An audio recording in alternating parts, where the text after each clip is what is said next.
ok merci ñu revenir tuuti ci suñu actualité nationale bi nga xamante ne mooy xew ci mois de septembre bi passé fin mois de septembre bi passé nguur gi dajale na gouvernement bi ci concertation sur la lutte contre la vie chère xool nu ñuy wàññi njëg yi surtout sax ci période yi nga xam ne ñëpp a ngi jooy lépp yokku na donc yow combat boobu nan nga ko gisee ak li ci nguur gi jël yëpp 1000 jeunes yi ñuy jël pour mettre ko à la disposition au ministère comme ça moo mun a accompagner yenn ak yu demee noonu ak décision yi nga xam ne jël nañ ko ci wàllu njëg yi cher ak yooyu yokku ko combat boobu est-ce que jàpp nga ni dina yokk sur le plan technique maanaam nguur gi jékki-jékki rek woote ne wàññi nañ nangam sans autant toog ak techniciens yi waxtaan ak ñi nga xam ne ñoo ŋànk wàllu woowu.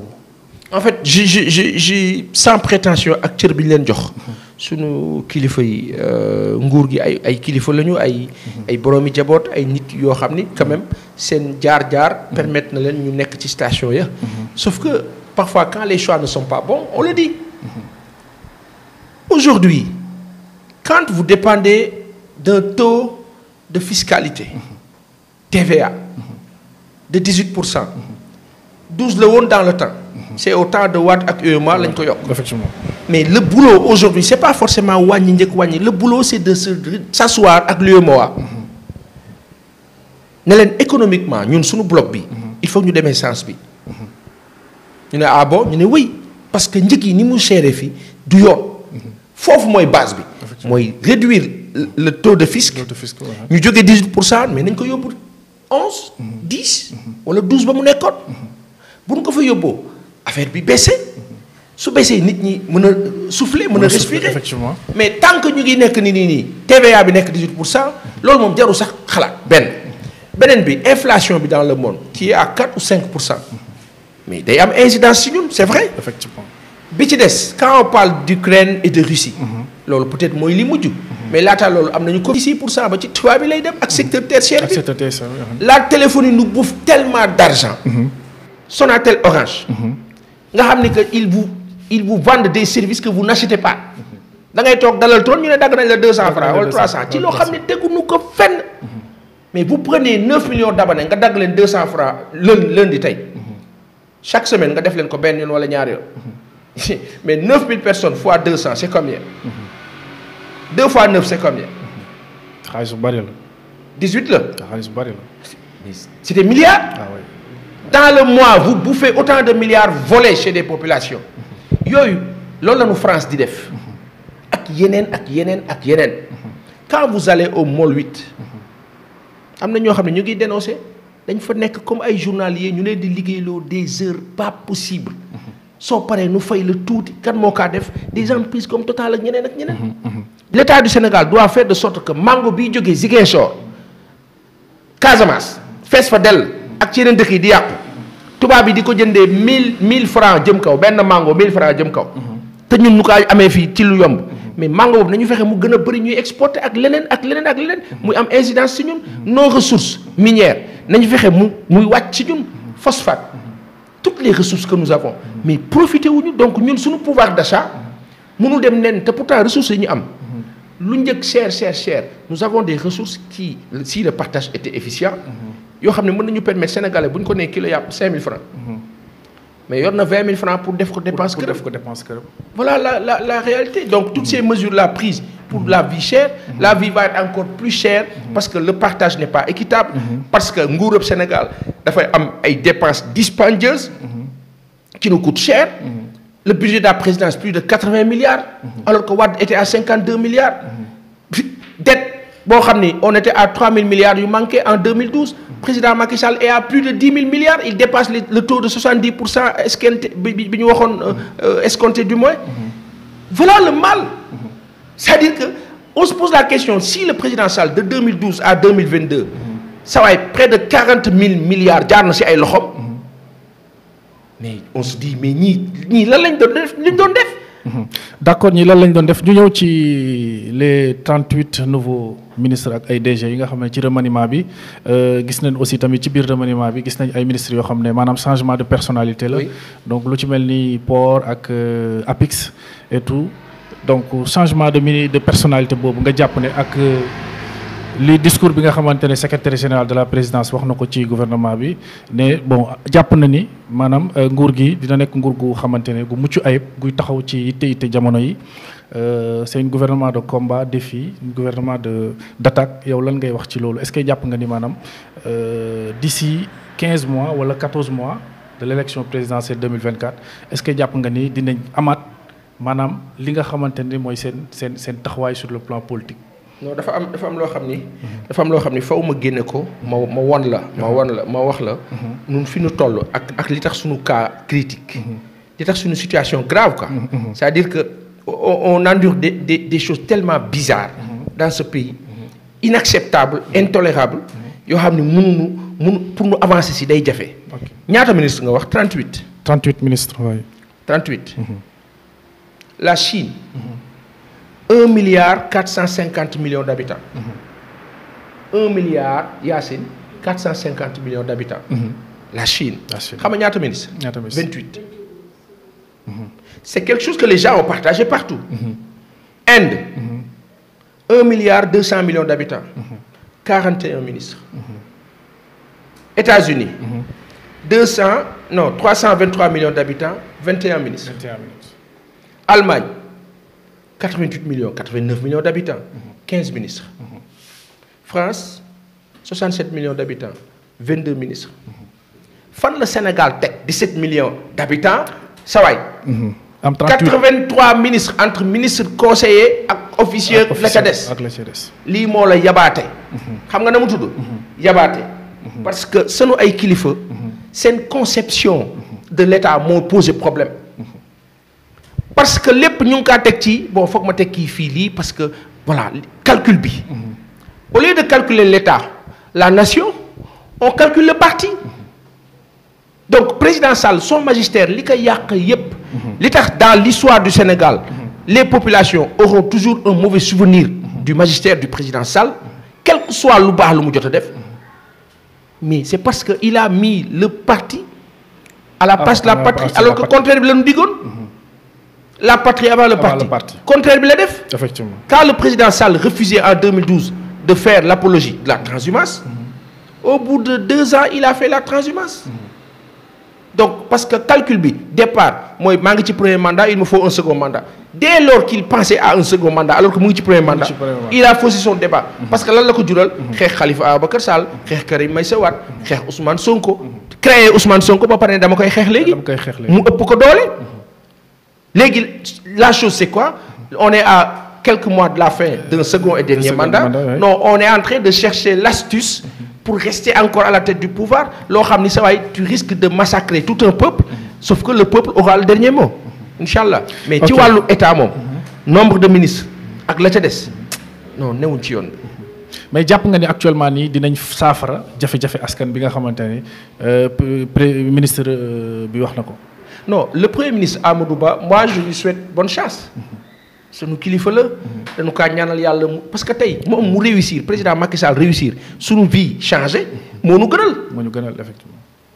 On ne peut pas être nihiliste, encore moins contre ce régime-là. On n'est pas contre eux. Ñom sen entendement moy ku wax lu d'accord ak ñom, tu es contre eux. On n'est pas contre eux.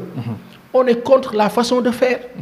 Tout nañ ci nak amana. Mais ça nous xalaat la sauf que ça nous xalaat dafa corroborer ak ñu ëpp ci Sénégal mooy métti bi noo dund ak ni ñu kaa dundee ak ni ñuy fonctionner donc aujourd'hui c'est quoi le Premier ministre Amadou Ba quelles que soient ses bonnes intentions lenn rek la maa ragal mooy moom intention bu baax bu mënti am non ki ne ci bopp bi lan mooy intention am foofu la wax ji nekk même bu dee mooy borom casting bi lan mooy intention am est-ce que pour que données yi changer la wala moom objectif am mu ngi nekk rek ci obsession wu damay toog ci nguur ci calculer voilà. Ok merci ñu wax ci le cas de Aminata Touré ak Benno Bokk Yaakaar gis nga ko démissionné na ci groupe parlementaire bu Benno Bokk Yaakaar gars yi ñu ngi ko topp nag actuellement nii lan nga gisee loolu est-ce que jàppoon ni actuellement nii dañ koy topp sur le plan politique pour xeex ko nangu li nga xam ne moom mooy poste député. Bon ils vont forcer à le faire mais amuñ ci droit. Elle est députée du peuple. C'est le peuple qui l'a élu, suffrage universel. Donc, est-ce qu'aujourd'hui, le président Sall, je sais que ben jafe-jafe avec le président Macky Sall, mom lu mu bëgg rek président baal nu rek nu waxee ko noonu la mu bëgg rek ay dana jaar yoon rafet na jekk na non xam nga quand même he doesn't care. moo tax souvent nit yu mel noonu dañuy am toujours leen di bett nag. mais leen di bett du fa nu koy foog sax du fa nekk. leen di bett feneen laa jóge parce que sunu borom mooy xool ba ne. mais kii mu ngi sonal nit ñi. sunu borom. moo la xool daal ne kii mu ngi sonal nit ñi. régler problème bi ni mu ko régler nag moom moo ko xam. mais yàlla nay jàmm rek ci moom. parce que yéenewuñ ko leneen lu dul jàmm.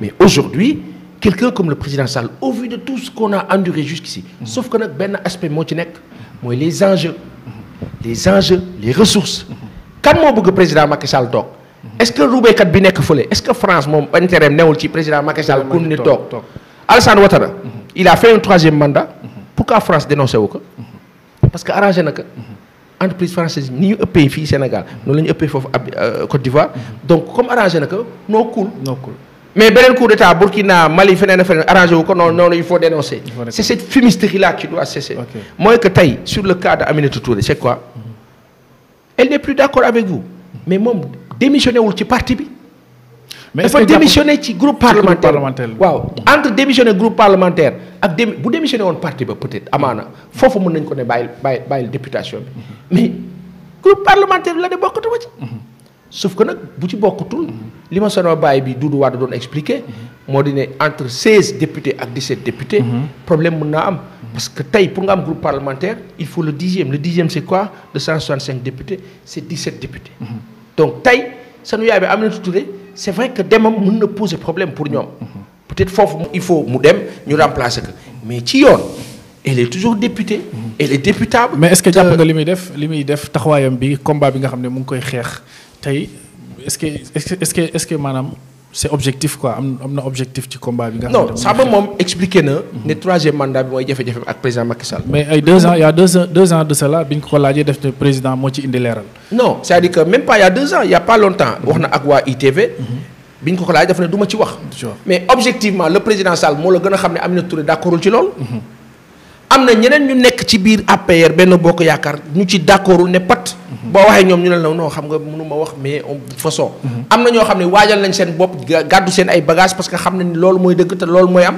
incha allah donc Aminata Touré moi je pense que le président Sall aurait dû bon je serais prétentieux de parler de sagesse à son endroit mais savoir raison garder xam ne nguur am na loo xam ne mënatu si nekk surtout ci contexte bi tey jii nii bu ñu doon président Macky Sall day forcer 3e mandat nga gis Maliens yi Burkinabé yi Nigériens ña ca des dugg ci combat bi xam nga nu ñu cey duggee ci seen ay kàddu dinañ ñu yekk lu mel ni xeme donc aujourd'hui tey moi je pense que le président Sall dafa na xoolaat boppam un peu xoolaat population yi xoolaat sénégalais yi xam ne benn sénégalais mérité wul di ñàkk bakkanam ci lu coow loo xam ne ëllëg lu ñoo wax dañ naan mbirum 3e mandat la àq la boo xam ni man de yéenewuma ko muy gàddu àq boobu Mimi Touré Aminata Touré bokkatul ci groupe parlementaire amul problème sauf que malheureusement ce pouvoir là fonctionne et fonctionnera urbi orbi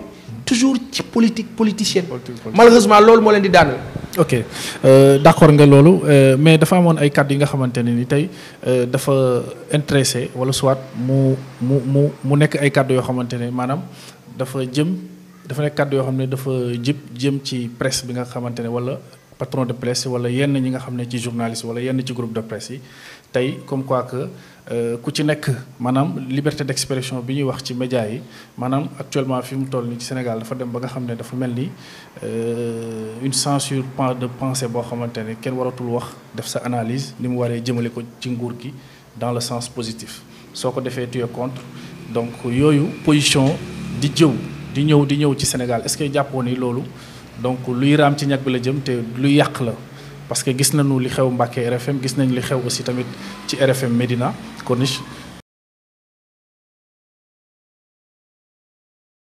alternance contre Abdou Diouf di ko xeex contre Abdoulaye Wade mais les médias étaient là et dénonçaient les forfaitures pourquoi président Macky Sall ñëw médias yi mel ni ñu dénoncé tout loolu moo indi coow li. d'accord c'est-à-dire que aujourd'hui bi ñuy xeex alternance ak Abdoulaye Wade dafa am ay position yu taxoon ñu ko doon xeex dafa amoon patron de presse yi fi nekkoon doon ko xeex ci ay position moo taxoon ñu ko doon xeex bëggoon ay mbir donc ñu xañ leen ko ñu taxaw riposte xeex nguur gi. Non, c'est pas forcément bëggoon ay mbir. Ok. Au temps de Diouf comme au temps de Wade, on a vu une presse, des médias yoo xam ni bu coow amee dañu ko direct ci rajo bi ci télé bi loolu moo changé. Même chose moo am ci presse écrite bi. La presse écrite qui dénonçait les forfaitures de Wade au temps ak ñeneen ak ñeneen. Mais loolu la ñuy gis ne amatul dañuy gis ne tey da ngay gis je donne un exemple. Le maire de Ziguinchor a fait à mi-chemin un bilan hier. Il a parlé d'économie, de solidarité, de social. Oui. Pour ça, c'est ça contrée. Regardez la presse aujourd'hui, la presse écrite. Même les échos moo ci wax ci loolu te sens ban la ko waxee. Cheikh Omar Ndaw maa ngi kaa nuyu bu baax. C'est pas pour les dénigrer, au contraire, c'est de grands journalistes. C'est un super journal, tellement bien écrit. Mais ban sens la ñu kaa bindee. Su fekkee dañuy bind ne Ousmane Sonko menace xam nga les termes ont leur sens. Ousmane Sonko menace kan la menacé. Les employés qui travaillent à la municipalité de Ziguinchor. Dans le sens de quoi? Ku fi détourné dinaa la porter. Abdoulaye Daouda Diallo semaine passée defuñu ko à la une. Dans les journaux pourquoi? Parce que dafa dem dëkkam. À quel titre? Privé. Dara xew. ñu def ko à la une. Les populations yooyu la ñuy gis nag am c'est-à-dire marre ci. Quand la presse parle de c'est pas que les gens ont leur avis sur l'état boo waxee ci état bi lu baax nu compte la non bu fekkee ne état bi dafa dëkkee def lu bon te waxu leen ko ba pare tourné naan ñu mu ngi def lu baax les gens dañ leen di jël pour des fumiers. ba leen nu terme bi. loolu moo tax presse sénégalaise yenn acteurs yi di am yenn jafe-jafe yi. tey jii nii lan moo tax nit ñi. sénégalais yi. ñu naan dañuy saaga ci internet bi dañuy ci et cetera parce que c'est un peuple frustré. Les gens sont fatigués nit ñi mënuñu sonn benn sonn bi ngay jël nag maquillage di maquiller c'est-à-dire di ñu wan ne non lépp nice lépp ça va yooyu mooy révolter les gens. Alors am na quelque chose qu'on dira mooy attaquer presse du yoon. En 2000 dañu wax ne dañu attaquer RFM ak TFM à un moment donné du yoon loolu moom kenn mënu kaa rafetlu jekkul. Après on dira mais ñi def loolu ñan lañu. ñu ne oui c'est des gens frustrés population bi la. Pourtant bu njëkk. Au temps de Wade. On a attaqué 24 heures chrono. On a attaqué d'autres journalistes. Kambel. Police bi door na ko fi au stade Boubacar Kambel Dieng. mu ngi kaa ziar. ñooñu doon attaqué journalistes yi ñan la. Le camp du pouvoir. Tey c'est le camp du pouvoir qui semble-t-il n'a aucun problème avec la presse. Mais la presse a un problème avec ses lecteurs, avec ses téléspectateurs. Ça y est nañu xoolaat mbir mi.